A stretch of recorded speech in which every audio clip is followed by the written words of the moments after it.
हमने मोदी की शर्त नहीं मानी तो आपकी शर्त कौन मानेगा मेरे भाई? क्यों मुख्यमंत्री वो तनाव ऐसे रखना चाहता है? जब भारत सरकार उस बात के नीचे आई है तो खट्टर सरकार किसानों के साथ जिद्दी लगा के क्यों रखना चाहता है? बहुत से साथी कहने लगे पंजाब जा रहा है, हरियाणा बैठा है, यूपी ये कर रहा है, राजस्थान ये कर रहा है। बिल्कुल गलत है ये बातें। संयुक्त मोर्चा के अंदर सारे के सारे निर्णय सर्वसम्मति से लिए जाते हैं। हरियाणा तक देख रहे सभी दर्शकों का स्वागत है। 3 कृषि कानून के अंदर सरकार के द्वारा वापसी लेने के बाद लगातार किसान नेताओं की बैठकों का दौर जारी है। कुंडली बॉर्डर पर आज पंजाब और हरियाणा के किसान नेताओं की अलग अलग बैठक हुई है और बैठक के बाद किसान नेता सुरेश कोत हमारे साथ है। आज जो बैठक हुई इसमें किस तरह की रणनीति हरियाणा के किसानों ने बनाई है? देखिए, हरियाणा के साथियों ने मीटिंग इसलिए करनी पड़ी क्योंकि हरियाणा और पंजाब के बीच में दरार डालने के लिए बहुत तरह की बातें लोगों ने चला दी जो कि सच्चाई नहीं है। हमने उन बातों को क्लियर करने के लिए दोबारा इमरजेंसी मीटिंग बुलाई। बहुत से साथी कहने लगे पंजाब जा रहा है, हरियाणा बैठा है, यूपी ये कर रहा है, राजस्थान ये कर रहा है। बिल्कुल गलत है ये बातें। संयुक्त मोर्चा के अंदर सारे के सारे निर्णय सर्वसम्मति से लिए जाते हैं। हाँ, हो सकता है मेरा मत कुछ हो तो किसी दूसरे साथी का मत कुछ हो, तो हमने ये बात क्लियर करने के लिए कि जो भी 4 तारीख की मीटिंग में निर्णय होगा वो सब पे लागू होगा। उसमें ना पंजाब बाहर हो सकता है, ना हरियाणा बाहर हो सकता है। संयुक्त मोर्चा की एकता बनाए रखना हमारे लिए सबसे बड़ी प्राथमिकता है। आज इस देश के तानाशाह को झुकाने के लिए एक बड़ी ताकत खड़ी है। क्या हम वैसे ही खो देंगे इसको? मामूली छोटी मोटी बातों के बिखर जाएंगे क्या हम? ऐसा नहीं होगा। पंजाब हरियाणा कल भी भाई था, आज भी भाई है। 3 कृषि कानून वापस हो गए हैं। सरकार ने 2 प्रपोजल भी कल भेज दिए हैं, उसको किस तरह देख रही हो?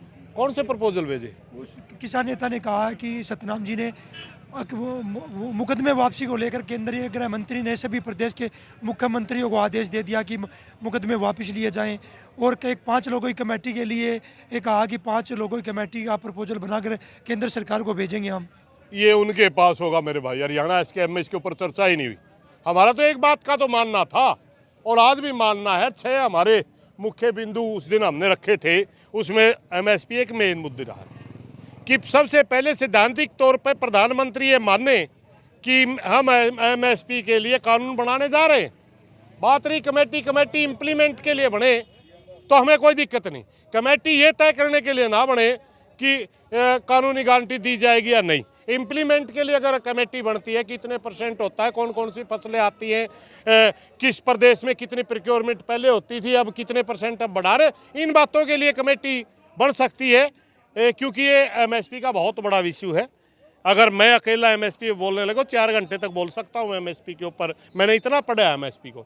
और रही बात उन्होंने कहाँ से केस की, और हमारे पास तो अभी तक एक और मुद्दा आया था कि हरियाणा ऐसे मैसेज चल रहा है कि हरियाणा को मुख्यमंत्री ने बुलाया। हमारे पास अभी तक आधिकारिक कोई सूचना नहीं है। आधिकारिक सूचना अगर आएगी तो हम बात करेंगे, अपने प्रदेश के मुद्दे उनके सामने रखेंगे। किन किन मुद्दों को लेकर आज हरियाणा के जो किसान नेता उनकी अहम जो मुद्दे हैं वो क्या रही हैं बैठक? एक हमारा मुद्दा ये था कि सरकार बुलाती है तो हमें क्या करना चाहिए।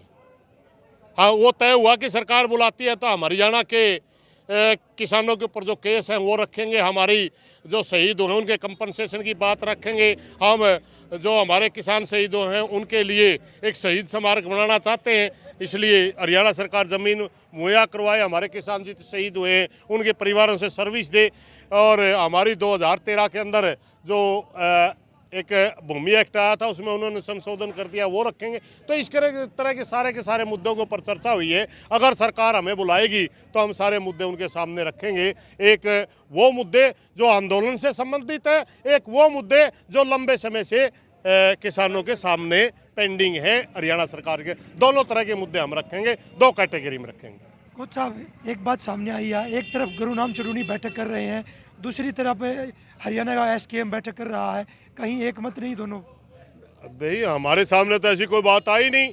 हाँ, उनके संगठन का फैसला, अगर उन्होंने मीटिंग करनी है तो वो कर सकते हैं, इसमें कोई दिक्कत नहीं। मैं मेरे संगठन की मीटिंग मैं कर सकता हूँ, मुझे कोई दिक्कत नहीं। हाँ, उनके नुमाइंदे क्या नाम है, जब ये एसकेएम बना उनका प्रदेश अध्यक्ष हमारे उसमें बनवाने में शामिल है, तो हमारे सामने ऐसी कोई बात नहीं आई कि वो हमारे साथ है या नहीं है, या तो वो क्लियर करते हैं हम उनके साथ नहीं है, या वो क्लियर करते हैं कि हम उनके साथ हैं। ये बात उनसे पूछिए ना। हम तो लाते हैं कि हमारे सामने जो बात आई वो हमने पूरे हरियाणा के लिए फैसला लिया है, किसी एक संगठन का अलग से कोई फैसला नहीं। जिस तरह ये किसान आंदोलन सिंगू बॉर्डर के पास, कुंडली बॉर्डर के पास चल रहा है, आसपास के यहाँ पे गांव हैं जो आंतिल खाप के गांव हैं, आज उन्होंने सरोजातिया एक बैठक बुलाई इमरजेंसी में।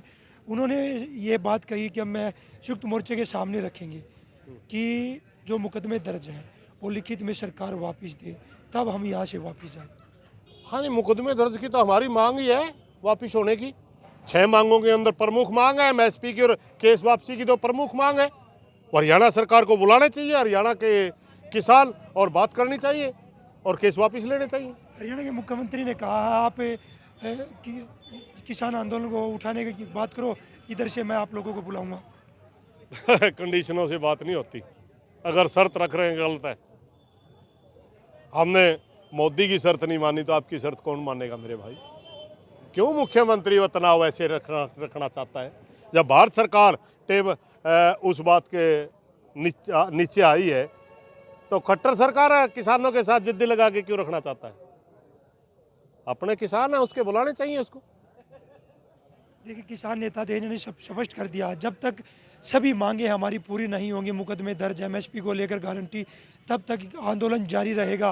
और इन्हें साफ कर दिया हरियाणा के मुख्यमंत्री ने किसानों को बुलाना चाहिए और बैठकर बातचीत करनी चाहिए ताकि किसान आंदोलन खत्म हो सके। सोनीपत से पवन राठी, हरियाणा तक।